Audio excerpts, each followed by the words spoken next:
জাতীয় থেকে আন্তর্জাতিক প্রান্তিক জনপদ থেকে নগর চারপাশে ঠিক কি ঘটছে এই মুহূর্তে তা নিয়ে আমাদের আয়োজন এখন চারদিক। সঙ্গে আছে আমি তৌহিদুল তারেক। বিএনপি ক্ষমতায় এলে আওয়ামী ফ্যাসিবাদের সময় গুম, খুন, নির্যাতনের শিকার সব ঘটনার বিচার করবে।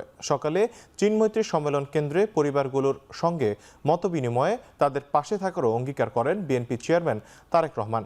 গুম কমিশনের হিসেবে 2023 সাল পর্যন্ত গুমের শিকার হয়েছে 1850 জন, এর মধ্যে 350 জন ফেরেনি। নির্যাতনের শিকার পরিবারগুলোর অনেকে তারেক রহমানের কাছে হারিয়ে যাওয়া স্বজনদের কথা বলতে গিয়ে কান্নায় ভেঙে পড়েন। এ সময় তারেক রহমান তাদের সান্ত্বনা দেন। সভায় অংশ নিয়েছেন সারা দেশ থেকে আসা গুম, খুন ও বিচার বহির্ভূত হত্যার শিকার পরিবারগুলোর স্বজনেরা। কান্নাজড়িত কণ্ঠে স্বজনরা জানান, কাউকে উঠিয়ে নেওয়া হয়েছে বাসা থেকে, কাউকে রাস্তা থেকে। এসব স্বজনদের অনেকেই জানেন না গুমের শিকার ব্যক্তিগুলোর শেষ পরিণতি কি হয়েছে। এসব ঘটনার সুষ্ঠু বিচার ও তদন্তের দাবি জানান সভায় উপস্থিত স্বজনেরা। তারেক রহমান বলেন, গেল 16 বছরে ফ্যাসিবাদ বিরোধী আন্দোলনের কৌশলের নামে গুপ্ত ও সুপ্ত বেশ ধারণ করেননি বিএনপির নেতাকর্মীরা।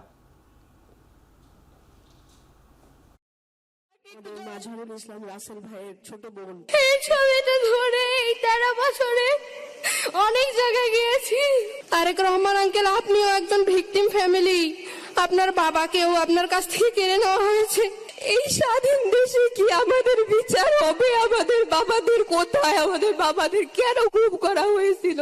বিগত 16 বছরে যারা গুম, শহীদ হয়েছেন, বিভিন্নভাবে নির্যাতিত, পঙ্গুত্ব বরণ করেছেন, 24-এর আন্দোলনে, 5ই আগস্টের আন্দোলনে যারা শহীদ হয়েছেন, যে হাজারো মানুষ যারা বিভিন্নভাবে পঙ্গুত্ব বরণ করেছেন, আপনাদের প্রতি যে অন্যায় হয়েছে সেই অন্যায়ের বিচার যাতে হতে পারে, আপনারা যাতে ন্যায্যতা পেতে পারেন, সেই লক্ষ্যে আমরা কাজ করি। বিএনপি চেয়ারম্যান তারেক রহমানের সঙ্গে সাক্ষাৎ করেছেন ঢাকায় নিযুক্ত ব্রিটিশ হাইকমিশনার সারা কুক। শনিবার সন্ধ্যা 6টার দিকে গুলশানে বিএনপি চেয়ারম্যানের কার্যালয়ে এই বৈঠক হয়। এ সময় সারা কুক বাংলাদেশে অবাধ, সুষ্ঠু, বিশ্বাসযোগ্য ও শান্তিপূর্ণ নির্বাচন অনুষ্ঠানের প্রতি যুক্তরাজ্যের দীর্ঘদিনের সমর্থন পুনর্ব্যক্ত করেন। পাশাপাশি তিনি সাবেক প্রধানমন্ত্রী বেগম খালেদা জিয়ার মৃত্যুতে গভীর শোক ও সমবেদনা জানান। এর আগে তারেক রহমানের সঙ্গে সৌজন্য সাক্ষাৎ করেন ঢাকায় নিযুক্ত নেপাল ও ভুটানের রাষ্ট্রদূত। এরও আগে গুলশানে কবি সাহিত্যিকদের একটি দল বিএনপি চেয়ারম্যান তারেক রহমানের সঙ্গে সৌজন্য সাক্ষাৎ করেন।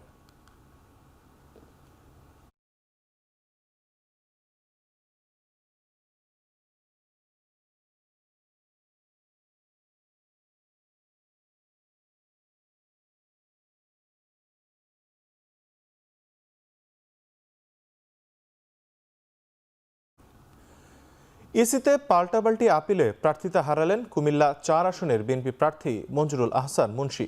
তবে বৈধই থাকছে এনসিপির হাসনাত আবদুল্লাহর মনোনয়ন। শুনানিতে কুমিল্লা 4 আসনের বিএনপির প্রার্থিতা বৈধতার বিরুদ্ধে ব্যাংক হিসেবে গরমিল, ঋণ খেলাপি সহ হলফনামায় মিথ্যা তথ্যের অভিযোগ আসলে কমিশন তার প্রার্থিতা বাতিল করে। এর আগে হাসনাতের মনোনয়ন চেয়ে করা আপিল নামঞ্জুর করে ইসি। এদিন দিনব্যাপী 112টি আপিল আবেদন, দ্বৈত নাগরিকত্ব ইস্যু, ঋণ খেলাপি সহ অপেক্ষমান থাকা বেশ কয়েকটির শুনানি হয়। এর মধ্যে 45টা আবেদন বৈধ হয়। সব মিলিয়ে রোববার আপিল শুনানির শেষ দিনে বাকিগুলো নিষ্পত্তি করবে কমিশন। নির্বাচনের আগেই একটা কথা আছে না যে ভ্রমণ ঘুরে ঘুরে নতুন বেশে নির্বাচন, আব্দুল আওয়াল মিন্টুদের মতো যারা বিদেশে টাকা পাচার করে, যারা বিদেশে থাকে এবং যারা মেনটেইন করে, অর্থাৎ আওয়ামী লীগের সাথে আত্মীয়তা করে, বিভিন্ন বিজনেস করে, স্বরাষ্ট্র মন্ত্রণালয়ে নিজের এই পরিবারের বিভিন্ন বিজনেস টিকায় রাখে, শেখ রাহানার সাথে যারা বিজনেস করে, এই তাদের পলিটিক্যাল এলিটিসিজম যখন মারাইতে আসবে, আমাদের এই সিভিলিয়ানদেরকে যখন বলবে আমরা হচ্ছে ব্লাডি সিটিজেন, সেটা হচ্ছে প্রত্যেকটা নাগরিককে, প্রত্যেকটা ভোটার, যারা ভোটার রয়েছে তাদের প্রত্যেকের মানহানি করে। এবং সেটির জন্য আমরা কমিশনের দৃষ্টি আকর্ষণ করেছি যে কমিশন যেন তাকে ওয়ার্নিং দেয় এবং এই ধরনের আচরণের জন্য পুনরাবৃত্তি না ঘটে। আইন ভঙ্গ করে কোনো দ্বৈত নাগরিক কিংবা ঋণ খেলাপিকে নির্বাচনে অংশগ্রহণ করতে দেওয়া হলে ইসির বিরুদ্ধে রাজপথে নামার হুঁশিয়ারি দিয়েছেন এনসিপির নির্বাচন পরিচালনা কমিটির চেয়ারম্যান আসিফ মাহমুদ সজীব ভুঁইয়া। প্রয়োজনে সুষ্ঠু নির্বাচন আয়োজনে নির্বাচন কমিশনকে পুনর্গঠন করতে হবে বলেও মন্তব্য করেন তিনি। শনিবার বিকেলে দলটির সংবাদ সম্মেলনে আসিফ মাহমুদ আরও বলেন, বিএনপি নিজেকে গণতান্ত্রিক ধারক বাহক দাবি করলেও তাদের কাজকর্মে তা প্রকাশ পাচ্ছে না। গতকালকে আমরা আমাদের শঙ্কা প্রকাশ করেছি নির্বাচন কমিশনের একপাক্ষিক বা বিশেষ কোনো গোষ্ঠীর প্রতি বিশেষ আচরণের এবং এই নির্বাচনটাও আমরা বিগত যে 3টা নির্বাচন দেখেছি সেই নির্বাচনগুলোর কিছু লক্ষণের দিকে যাচ্ছে বলে আমরা শঙ্কা প্রকাশ করেছিলাম। অনেকেই দ্বৈত নাগরিকত্ব থাকা সত্ত্বেও নির্বাচন কমিশনে গিয়ে গুন্ডামি করছেন। নির্বাচন কমিশনে এক একজন 200-300 লোকজন নিয়ে যাচ্ছেন এবং লয়ারদের সংখ্যা বাড়িয়ে শত শত লয়ারদেরকে নিয়ে যাচ্ছেন নির্বাচন কমিশনের উপর চাপ প্রয়োগ করার জন্য। বিএনপি নিজেদেরকে গণতন্ত্রের ধারক বাহক, গণতান্ত্রিক রাজনীতির পায়োনিয়ার বলে বিভিন্ন জায়গায় বলে আসছে এবং মনে করে, কিন্তু তাদের কাজকর্মে আমরা দেখি যে তারা সম্পূর্ণ 180 ডিগ্রি টার্ন নিয়ে গণতন্ত্রের বিরুদ্ধে। যদি নির্বাচন কমিশন এক্ষেত্রে সংবিধান লঙ্ঘন করার কিংবা কোনো ধরনের ইন্টারপ্রিটেশন দেওয়ার কিংবা কোনো ফাঁকফোকরের মধ্য দিয়ে তাদেরকে এখতিয়ার বহির্ভূতভাবে তাদের প্রার্থিতা বৈধ করার কোনো চেষ্টা করে, তাহলে আমরা একই সাথে আইনি লড়াই লড়বো এবং একই সাথে রাজপথেও নামবো। মনোনয়নপত্র প্রত্যাহারের শেষ দিন পর্যন্ত ইসলামী আন্দোলনের জন্য অপেক্ষা করবে 10 দলীয় ঐক্য। শনিবার বিকেলে মগবাজারে জামায়াতের কেন্দ্রীয় কার্যালয়ে নির্বাহী পরিষদের জরুরি বৈঠক শেষে এ কথা জানান দলটির সহকারী সেক্রেটারি জেনারেল এহসানুল মাহবুব জুবায়ের। বলেন, সমঝোতার দুয়ার সবার জন্য খোলা। 47টি আসন আমরা রেখেছিলাম, তো সেই আসনগুলো সম্পর্কে আমরা লিয়াজো কমিটিকে দায়িত্ব দিয়েছি। লিয়াজো কমিটি যেটা আছেন তারা সেটা বিষয়ে আলোচনা করছেন এবং সেটা একটি আলোচনা করে ওনারা সিদ্ধান্তে পৌঁছার পরে আমরা আপনাদেরকে জানাবো। এই মুহূর্তে ইসলামী আন্দোলনের সাথে সমঝোতার আর কোনো আশা নেই বলে মন্তব্য করেছেন বাংলাদেশ খেলাফত মজলিসের মহাসচিব মাওলানা মামুনুল হক। তবে তাদের জন্য দুয়ার খোলা থাকবে বলে জানান তিনি। জামায়াত ইসলামের কেন্দ্রীয় কার্যালয়ে উপস্থিত হয়ে এ কথা বলেন মামুনুল হক। এই মুহূর্তে আমরা আর সমঝোতার তেমন কোনো আশাবাদ আর রাখছি না। বাকি আমরা এটুকু আশা রাখি যে পরবর্তীতে পথ চলতে চলতে রাজনীতিতে শেষ কথা বলতে কিছু নেই এবং নির্বাচনী বাস্তবতার সম্মুখীন হয়ে হয়তো আমাদের সকলের মধ্যে আবার নতুন করে কোনো উপলব্ধি সৃষ্টি হতে পারে। প্রতিদ্বন্দ্বিতার মাঠ থেকে জনপ্রত্যাশা, জন আকাঙ্ক্ষার ভিত্তিতেও আমাদের মধ্যে আবারও সেই ভেঙে পড়া সমঝোতা আবার নতুন করে পুনর্নির্মিত হতে পারে, সেই আশাবাদ তো আমরা শেষ মুহূর্ত পর্যন্তই রাখবো ইনশাআল্লাহ। মাঠে গড়ালো ইউরোপীয় ইউনিয়নের নির্বাচন পর্যবেক্ষণ মিশনের কার্যক্রম। শনিবার থেকে সারা দেশে নির্বাচন পূর্ব পরিস্থিতি পর্যবেক্ষণ করবেন মিশনটির 56 সদস্য। শনিবার সকালে ইন্টারকন্টিনেন্টাল থেকে বের হয় পর্যবেক্ষক দল। এর আগে তাদেরকে প্রয়োজনীয় দিক নির্দেশনা দেন মিশনের উপপ্রধান এন্তালাসে। জানান, নির্বাচনের প্রস্তুতি, প্রশাসনিক কার্যক্রম, প্রার্থীদের আচরণ ও ভোটারদের মনোভাব পর্যবেক্ষণ করবে এই দল। জানান, নিরপেক্ষ পর্যবেক্ষক দল হিসেবে তারা দেখবে স্থানীয় আইন কতটা মানা হচ্ছে এবং নির্বাচন আন্তর্জাতিক মানদণ্ডে কতটা সুষ্ঠু হচ্ছে। ধাপে ধাপে যে 200 পর্যবেক্ষক আসন্ন এই নির্বাচনে অংশ নেবেন তাদের মধ্যে 90 জন ইউরোপীয় পার্লামেন্ট সদস্য রয়েছেন।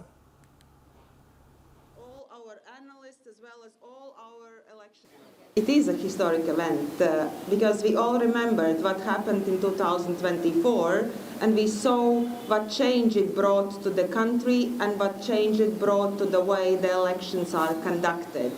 But to say more would be premature. Let us observe how this electoral process unfolds and let us wait until 2 days after the elections when the holistic assessment will be done.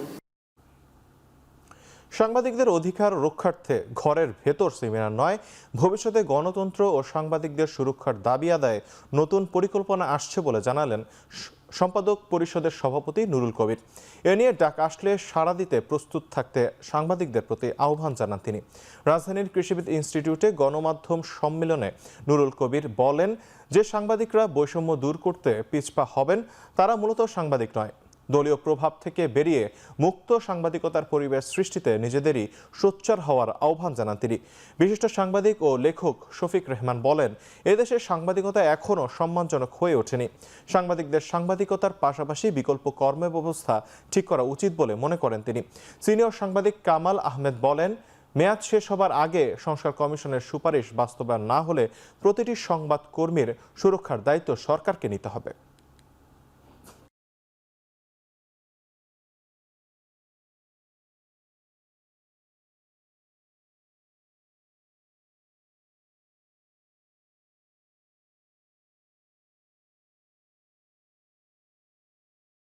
আমাদের ভেতরকার যে পুনর্বাসনের প্রশ্নটা প্রয়োজন, নিজেদের ক্লেদ পরিষ্কার করার যে পরিষ্কার আলাপ আলোচনা হলো, এটা একটা অগ্রগতি বটেই। নিশ্চয়ই আমরা এই বিষয়ে আমরা ভবিষ্যতে আপনাদের সঙ্গে আরো কি করা যেতে পারে সেগুলোর জন্য আমরা আরো সমাবেশ, আরো ধরনের ঢাকায়, ঢাকার বাইরে এগুলো করবার আমাদের পরিকল্পনা আছে। কোনো সরকার কোনো সময় যায়নি যে আমাদের উপরে কোনোভাবে হয় ডিক্লারেশন বন্ধ। 1975 সালে সব পত্রিকা বন্ধ হয়ে গেল। একটা প্রথম বড় রকমের ষড়যন্ত্রের পদক্ষেপ ছিল বাংলাদেশে কোনো এক সরকারের বা বিশেষ করে স্বাধীনতার পরের সরকারের পক্ষ থেকে। সাংবাদিকতা এখনো কিন্তু কোনো সম্মানজনক পেশা হয়নি বাংলাদেশে, অত্যন্ত দুঃখের সঙ্গে আমাকে বলতে বাধ্য। সুতরাং আপনারা যে খুব সম্মানজনক অবস্থায় আছেন তা নয়, অথচ আপনাদের সম্মানজনক অবস্থায় যেতে হবে, তা নইলে এই দেশ টিকবে না। সাংবাদিকতার সুরক্ষার জন্য আমরা একটা সাংবাদিকতা সুরক্ষা আইনের সুপারিশ করেছিলাম সংস্কার কমিশন থেকে, এবং এই সুরক্ষা আইনের প্রতি সমর্থন জানিয়েছিলেন সবাই।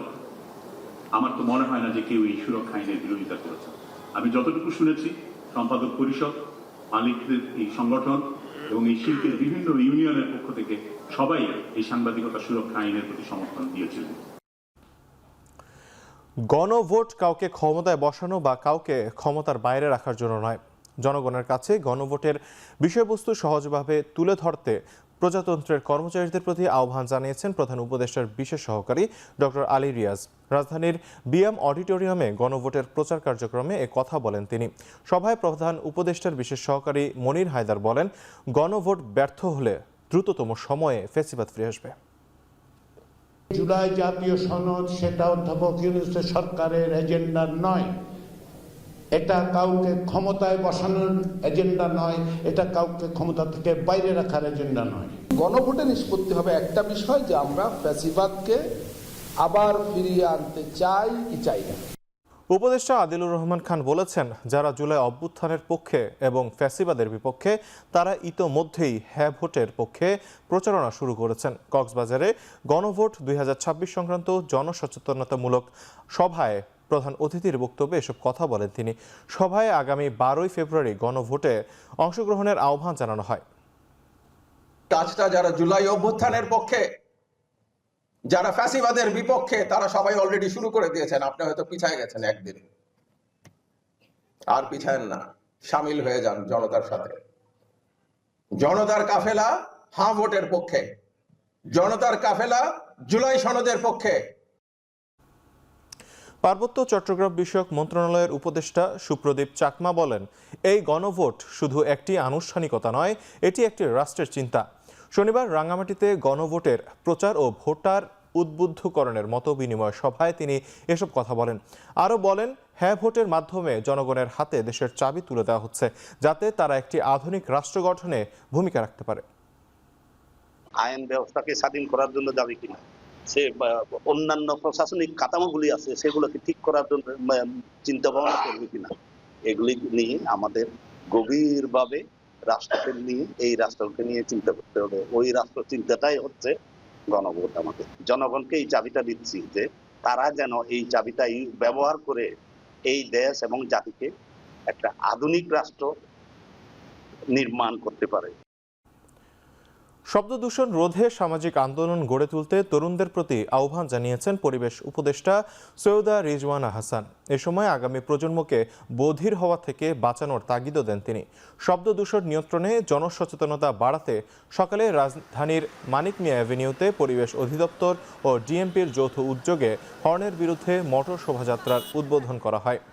এ সময় বক্তব্য রাখেন পরিবেশ উপদেষ্টা। এ সময় পার্শ্ববর্তী দেশ কাঠমান্ডুর উদাহরণ টেনে শব্দ দূষণ মুক্ত করার প্রয়োজনীয়তা তুলে ধরেন তিনি। আরও বলেন, পরিবেশ অধিদপ্তরের পাশাপাশি এখন থেকে শব্দ দূষণের জন্য ট্রাফিক পুলিশ মামলা করতে পারবে। ইতিমধ্যেই গত 1.5 মাসে শব্দ দূষণ আইনে 9080টি মামলা রেকর্ড করেছে ডিএমপি।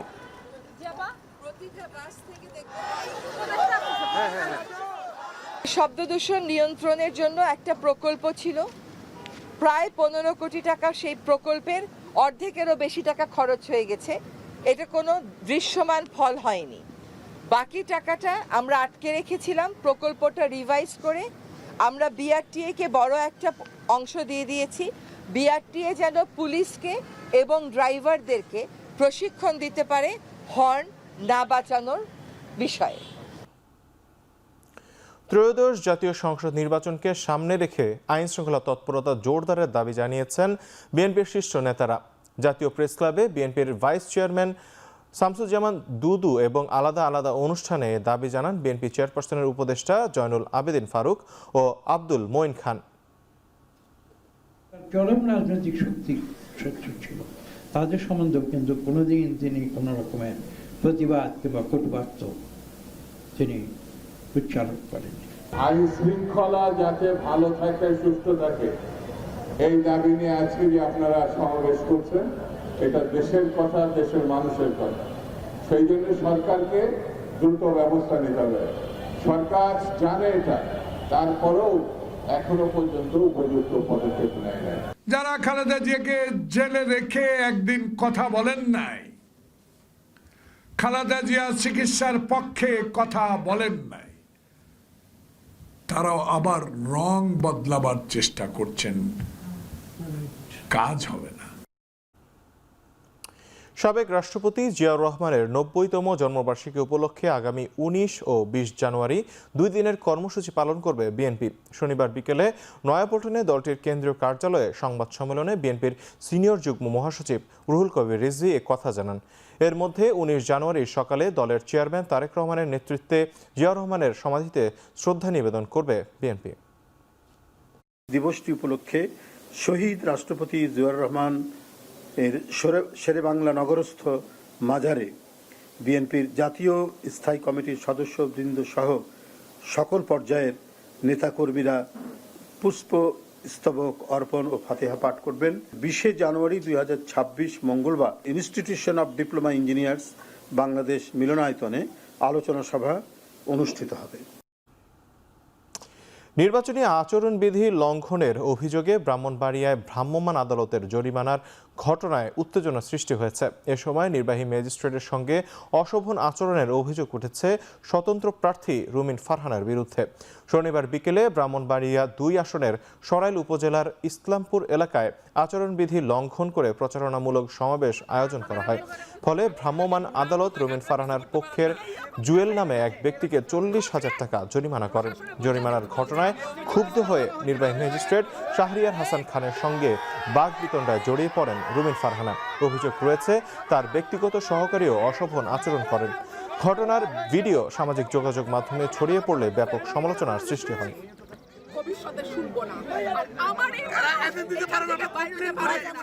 পুরান ঢাকার আলুবাজার এলাকায় সুলতান ভিলা নামে একটি আবাসিক ভবনের ৩য় তলায় একটি জুতার কারখানায় আগুনের ঘটনা ঘটেছে।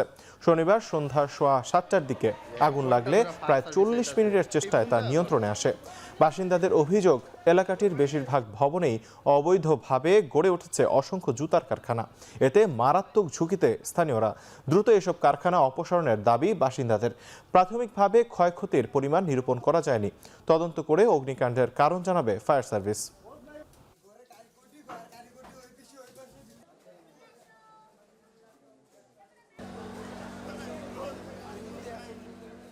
আগুনটা আস্তে আস্তে ছড়াই পড়ছে, তখন আমরা দৌড়াই সবাই বেরিয়েছি।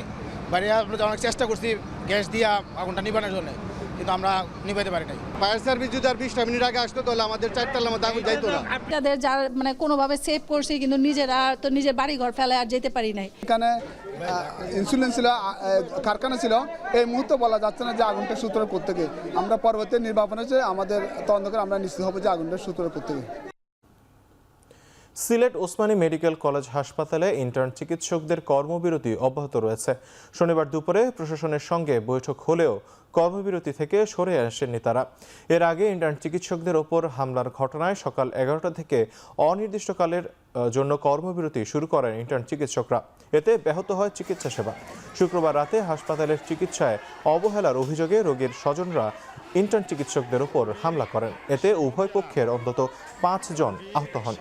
এর জেরে শনিবার থেকে কর্মবিরতি পালন শুরু করে ইন্টার্ন চিকিৎসকরা। পরে বেলা 12টার দিকে আন্দোলনরতদের সঙ্গে আলোচনায় বসেন হাসপাতালের পরিচালক। তবে আলোচনা ফলপ্রসূ না হওয়ায় কর্মবিরতি চালিয়ে যাওয়ার ঘোষণা দেন তারা।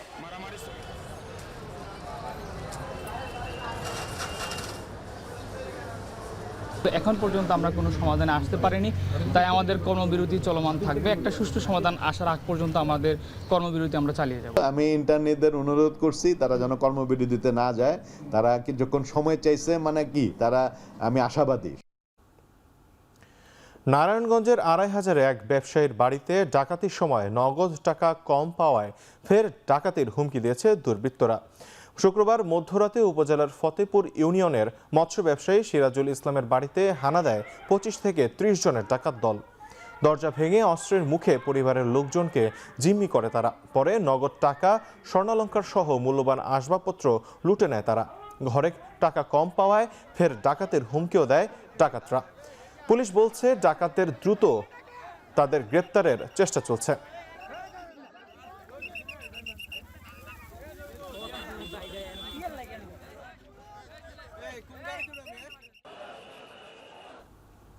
চট্টগ্রামে বৈষম্যবিরোধী আন্দোলনের 2 নেতাকর্মীর ওপর হামলার অভিযোগ উঠেছে। চট্টগ্রাম দক্ষিণ জেলা বৈষম্যবিরোধী আন্দোলনের সংগঠক হাসান আবদুল্লাহ এবং কর্মী মঈনউদ্দিন হামলায় আহত হয়েছেন। শুক্রবার রাতে পটিয়া থেকে চন্দনাইশ ফেরার পথে হামলার শিকার হন তারা। আহতরা জানান তারা অটোরিকশায় করে যাওয়ার সময় চন্দনাইশে পৌঁছালে মুখোশধারী কজন দুর্বৃত্ত গাড়ি থামিয়ে এলোপাথারি মারধর শুরু করে। এক পর্যায়ে হাতে ছুরিকাঘাতে আহত হন সংগঠক হাসান আবদুল্লাহ। পরে স্থানীয়রা তাদের উদ্ধার করে চন্দনাইশ উপজেলার স্বাস্থ্য কমপ্লেক্সে নেয়। আহতদের অভিযোগ, চন্দনাইশে বিএনপি মনোনীত প্রার্থী জসিম উদ্দিনের মনোনয়ন বাতিলের দাবিতে তারা দীর্ঘদিন ধরে মানববন্ধন, সংবাদ সম্মেলন ও প্রশাসনের কাছে আবেদন সহ নানা কর্মসূচি পালন করে আসছেন। এর জেরেই তার অনুসারীরা তাদের হুমকি দিয়ে আসছিল এবং পরিকল্পিতভাবে এই হামলা চালিয়েছে বলে দাবি করেন তারা।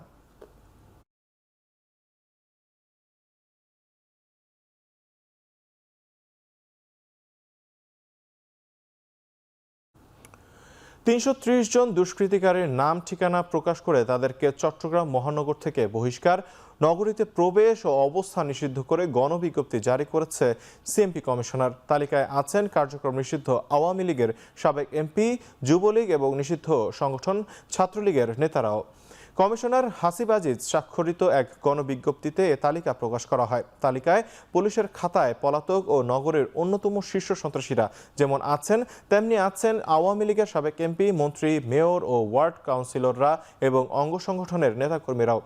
উল্লেখযোগ্য ব্যক্তিদের মধ্যে আছেন সাবেক শিক্ষামন্ত্রী মহিবুল হাসান চৌধুরী নৌফেল, সাবেক মেয়র আ.জ.ম নাসির উদ্দিন, এমপি এম.এ লতিফ, ফজলে করিম চৌধুরী, মহানগর আওয়ামী লীগ সভাপতি মাহতাব উদ্দিন চৌধুরী। এছাড়া বিভিন্ন ওয়ার্ডের অন্তত 15 জন সাবেক ওয়ার্ড কাউন্সিলর আছেন তালিকায়। সিএমপি জানায় 1978 সালের মেট্রোপলিটন পুলিশ অধ্যাদেশের 40, 41 এবং 43 ধারার ক্ষমতা বলে মহানগরীতে তাদের অবস্থান ও প্রবেশ নিষিদ্ধ করা হয়েছে।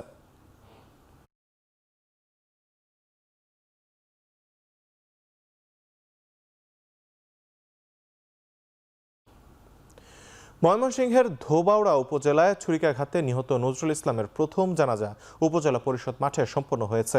পরে মরদেহ নেওয়া হয় গ্রামের বাড়ি ভাটপাড়ায়। সেখানে দ্বিতীয় জানাজা শেষে দাফন করা হয়।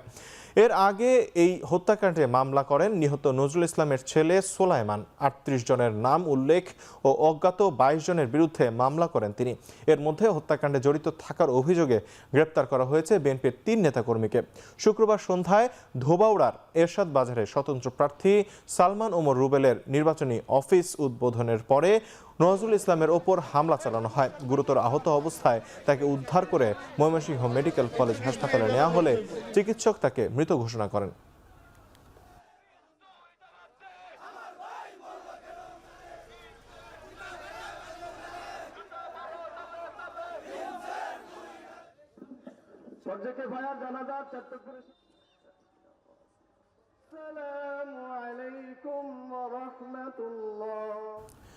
ধর্ম নিয়ে রসিকতা ও কুরুচিপূর্ণ বক্তব্যের অভিযোগে জামায়াত মনোনীত কুষ্টিয়া 3 আসনের এমপি প্রার্থী মুফতি আমির হামজার শাস্তির দাবিতে মানববন্ধন করেছে বিএনপির নেতাকর্মীরা।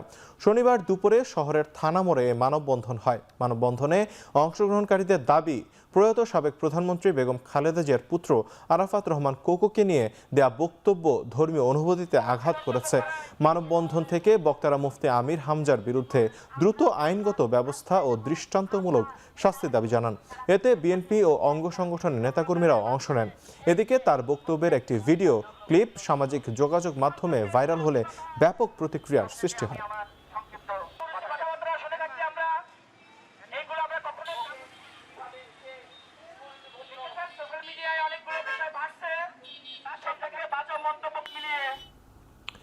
বিএনপি নেতা মোশাররফ আহমেদ ঠাকুরের মুসলিম নারীদের ধর্মীয় বিধান নিকাব নিয়ে দেয়া বক্তব্যের প্রতিবাদে মানববন্ধন করেছে সম্মিলিত নারী প্রয়াস। শনিবার সকালে প্রেসক্লাবের সামনে একটি কর্মসূচি পালন করা হয়। মানববন্ধনে বক্তারা হিজাব ও নিকাব পরার অধিকার নিয়ে তাদের অবস্থান স্পষ্ট করেন। তারা বলেন, বিশ্বজুড়ে মুসলিম সংস্কৃতিতে মুখ ঢাকা একটি ঐতিহ্য এবং আভিজাত্যের প্রতীক। এ ধরনের সাংস্কৃতিক অবমাননার বিরুদ্ধে মন্তব্যকারীদের দৃষ্টান্তমূলক শাস্তির দাবি জানানো হয় এবং অনতিবিলম্বে ক্ষমা চাওয়ার আহ্বান জানানো হয়।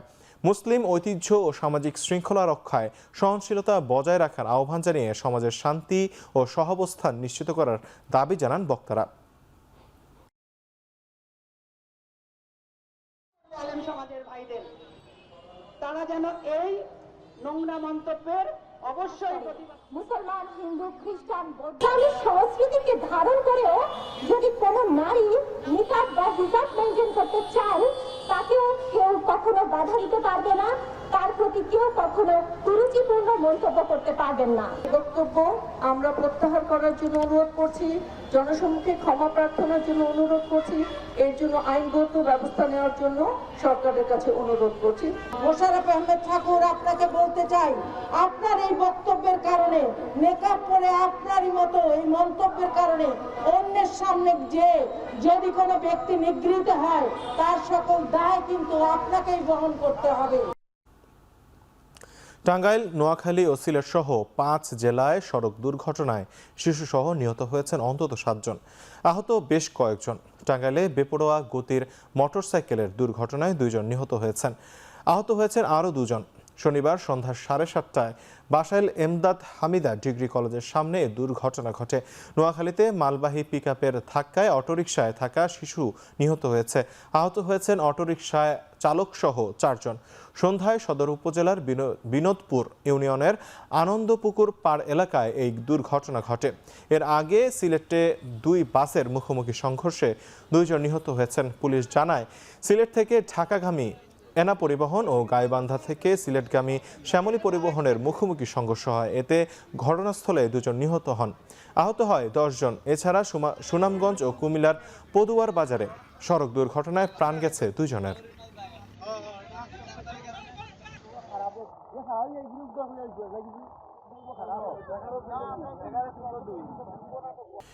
বার্ষিক সম্মেলন 2026 আয়োজন করল মার্কেন্টাইল ব্যাংক পিএলসি। শনিবার রাজধানীর একটি 5 তারকা হোটেলে সম্মেলন অনুষ্ঠিত হয়। এতে ব্যাংকটির চেয়ারম্যান আনোয়ারুল হক, ব্যবস্থাপনা পরিচালক মতিউল আহসান সহ ঊর্ধ্বতন কর্মকর্তারা উপস্থিত ছিলেন। এ সময় ব্যাংকটি মুনাফা অর্জন ও খেলাপি ঋণ কমিয়ে এনেছে বলে দাবি করেন মার্কেন্টাইল ব্যাংকের শীর্ষ কর্তারা। পাশাপাশি কৃষি ও এসএমই ঋণ বাড়ানোর প্রতিও জোর দেওয়া হয়েছে বলে জানান তারা।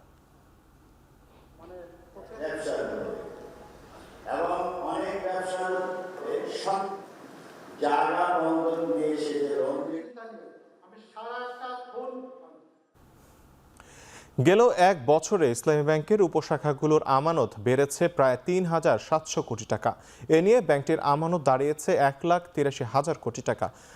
3 কোটি গ্রাহকের এই ব্যাংকে গেল 1 বছরে যুক্ত হয়েছে আরও 50 লাখ গ্রাহক। ইন্টারকন্টিনেন্টাল হোটেলে অনুষ্ঠিত ইসলামী ব্যাংকের উপশাখা ব্যবসায় উন্নয়ন সম্মেলনে এসব তথ্য জানানো হয়। সম্মেলনের উদ্বোধনী অনুষ্ঠানে প্রধান অতিথি হিসেবে উপস্থিত ছিলেন ব্যাংকের managing director Mohammad Omar Faruk Khan. তিনি বলেন, 2025 সালে নানান চ্যালেঞ্জ অতিক্রম করে ব্যাংকিং খাতে সবচেয়ে বেশি ডিপোজিট এবং সর্বোচ্চ রেমিটেন্স আহরণ করেছে ব্যাংকটি। গত 1 বছরে এ ব্যাংকের মাধ্যমে রেমিটেন্স এসেছে 76,000 কোটি টাকা। এ সময় একটি শক্তিশালী শরিয়া সম্মত প্রযুক্তি নির্ভর আধুনিক ইসলামী ব্যাংক গড়ে তোলার লক্ষ্যে ব্যাংকটি কাজ করছে বলে উল্লেখ করেন ম্যানেজিং ডিরেক্টর।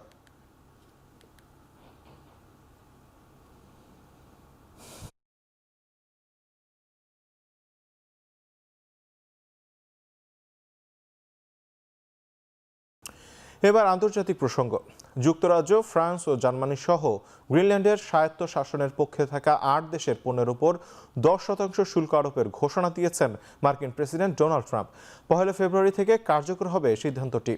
এক ট্রুথ সোশ্যালে দেয়া বার্তায় ট্রাম্প জানান, গ্রিনল্যান্ড কেনার বিষয়ে যুক্তরাষ্ট্র পূর্ণাঙ্গ চুক্তিতে পৌঁছানোর আগ পর্যন্ত বহাল থাকবে এই শুল্ক। এছাড়া আগামী জুনে এটি 25% উন্নীত হবে বলেও জানান মার্কিন প্রেসিডেন্ট। শুল্কের আওতায় পড়া দেশগুলো সম্প্রতি গ্রিনল্যান্ডের নিরাপত্তা জোরদারে আর্কটিক অঞ্চলটিতে সেনা মোতায়েন করে। এদিকে গ্রিনল্যান্ড ইস্যুতে বিক্ষোভে উত্তাল কোপেনহেগেন এবং নুক শহর।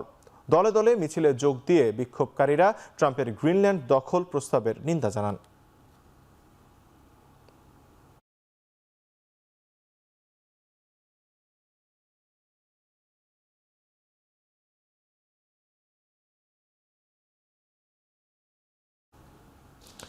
ইন্দোনেশিয়ায় 11 জন আরোহী নিয়ে একটি ছোট বিমান নিখোঁজ হয়েছে। শনিবার স্থানীয় সময় দুপুর 1টার কিছু সময় পর থেকে একটি যোগাযোগ বিচ্ছিন্ন হয়ে যায়। ইন্দোনেশিয়া এয়ার ট্রান্সপোর্টের টার্বোপ্রপ উড়োজাহাজটি জোগিয়াকার্তা থেকে মাকাসা শহরের উদ্দেশ্যে যাত্রা করে। বিমানটিতে 8 জন ক্রু ও 3 জন যাত্রী ছিল। হারিয়ে যাওয়া প্লেন উদ্ধারে অভিযান অব্যাহত রেখেছে কর্তৃপক্ষ। ইন্দোনেশিয়ার অভ্যন্তরে চলাচলের একটি গুরুত্বপূর্ণ বাহন বিমান, তবে দেশটিতে মাঝে মধ্যেই ঘটে প্লেন দুর্ঘটনা। গত বছরের সেপ্টেম্বরে দেশটিতে একটি হেলিকপ্টার বিধ্বস্ত হয়ে 8 জন প্রাণ হারান।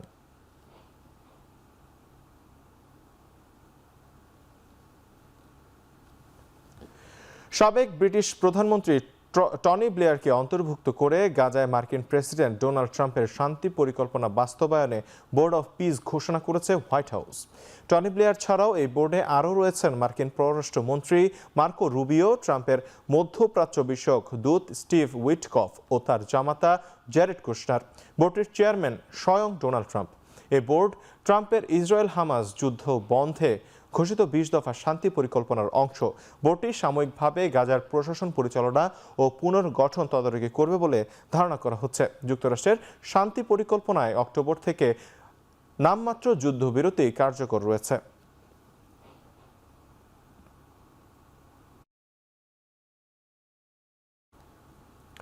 নির্বাচনে জয় পেতে বছরের পর বছর ধরে তৃণমূল সরকার অনুপ্রবেশকারীদের ভোটার করে আসছে বলে মন্তব্য করেছেন ভারতের প্রধানমন্ত্রী নরেন্দ্র মোদী। শনিবার দুপুরে মালদা টাউন স্টেশনে দেশটির প্রথম বন্দে ভারত স্লিপার ট্রেনের উদ্বোধন শেষে এক জনসভায় মন্তব্য করেন তিনি। অনুপ্রবেশকারীদের বিরুদ্ধে বড় পদক্ষেপ নিতে বিজেপি সরকারের বিকল্প নেই বলেও জানান তিনি।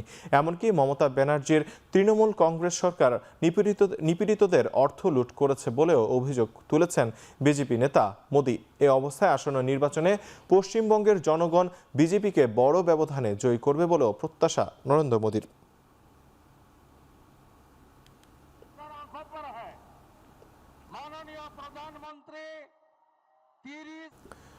সৌদি আরবে নতুন করে 78 লাখ আউন্স ভূগর্ভস্থ স্বর্ণের মজুত আবিষ্কার করেছে দেশটির খনন সংস্থা মাদিন।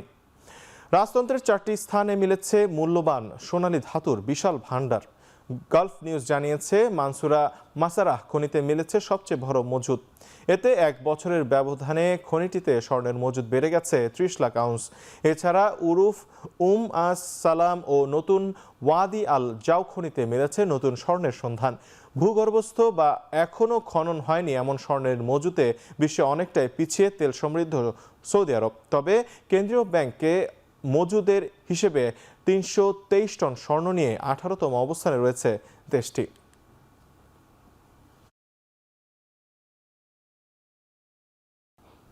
এবার খেলাধুলার সংবাদ। ঢাকা সফররত আইসিসির প্রতিনিধির সঙ্গে বৈঠক করেছে বিসিবি। তবে প্রায় 1.5 ঘন্টারও বেশি সময় রুদ্ধদ্বার বৈঠকেও আসেনি কোনো সমাধান। এর আগে গেল মঙ্গলবার আইসিসির সঙ্গে ভার্চুয়াল সভা করে বিসিবি। তাতেও কোনো সমাধান না মেলায় আজ সকালে ঢাকায় পা রাখেন আইসিসির নিরাপত্তা বিভাগের প্রধান অ্যান্ড্রু এভরেট। বিকেলে বিসিবির সঙ্গে বৈঠকে বিশ্বকাপে ভারতের নিরাপত্তা আয়োজন তুলে ধরেন তিনি। তবে নিজেদের অবস্থানে অনড় বাংলাদেশ ক্রিকেট বোর্ড জানিয়েছে বিশ্বকাপ খেলতে ভারতে যাবে না বাংলাদেশ দল।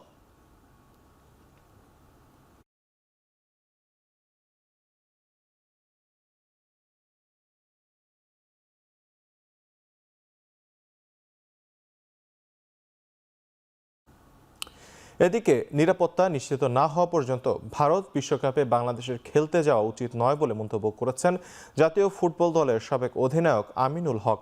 শনিবার দুপুরে এক সংবাদ সম্মেলনে তিনি কথা বলেন। মুস্তাফিজকে একজনকে নিরাপত্তা দিতে ব্যর্থ হয়েছে, তো সেইখানে আমার বাংলাদেশ দল যাবে, সেইখানে আমার ক্রিকেট বোর্ড যাবে, সেইখানে আমার দর্শকদের অনেকেই সেই খেলা উপভোগ করতে যাবে। তো এতগুলো মানুষের নিরাপত্তা কিভাবে নিশ্চিত করবে? তো আমার কথা হচ্ছে খুব স্পষ্ট যে আমাদের নিরাপত্তা নিশ্চিত না হওয়া পর্যন্ত, সেটা নিশ্চিত না হওয়া পর্যন্ত আমাদের এই বিশ্বকাপে খেলতে যাওয়া থেকে আমাদের বিরত থাকা উচিত। অনূর্ধ্ব 19 বিশ্বকাপের খবর। বৃষ্টি আইনে ভারতের কাছে 18 রানে হেরেছে বাংলাদেশের যুবারা। আগে ব্যাট করতে নেমে 238 রানে গুটিয়ে যায় ভারতীয়রা। জবাব দিতে নেমে কার্টেল ওভারের ম্যাচে 146 রান তুলতে সক্ষম হয় বাংলাদেশ। টসের সময় নো হ্যান্ডশেক কাণ্ডের পর শুরুতে ব্যাট করতে নেমে টাইগার পেসারদের তোপের মুখে একের পর এক উইকেট হারতে থাকে ভারত। তবে বৈভব সূর্যবংশীর 72 রান আর অভিজ্ঞান কুণ্ডুর 80 রানে 238 রানের চ্যালেঞ্জিং স্কোর পায় তারা। আল ফাহাদ একাই শিকার করেন 5 উইকেট। জবাবে প্রথম ওভারেই জাওয়াদ আবরারের উইকেট হারালেও রিফাত বেগ আর অধিনায়ক আজিজুল হাকিম তামিমের ব্যাটে জয়ের পথেই ছিল বাংলাদেশ। তবে বৃষ্টির বাধায় মাঝপথে ম্যাচ থেমে গেলে ছন্দপতন হয়। ম্যাচের দৈর্ঘ্য কমে দাঁড়ায় 29 ওভারে। বাংলাদেশের সামনে লক্ষ্য দাঁড়ায় 165 রানের। তবে তাড়াহুড়ো করতে গিয়ে শেষ 22 রানে 7 উইকেট খোয়ায় যুবারা। ফলে মাত্র 146 রানে অল আউট হয়ে যায় বাংলাদেশ।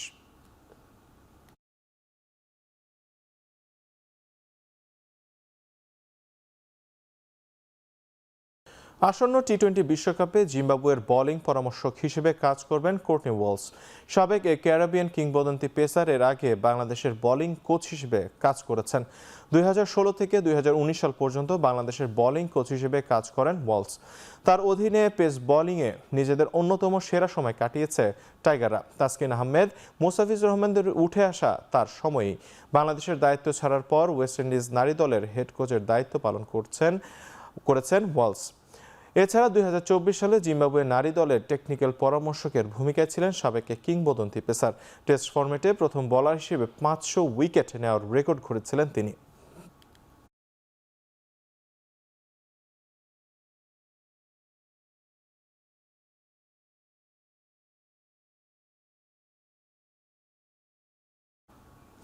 শেষ করছি এখন চারদিক। এখন টিভি ওয়েবসাইটে দেখতে ভিজিট করুন www.ekhon.tv।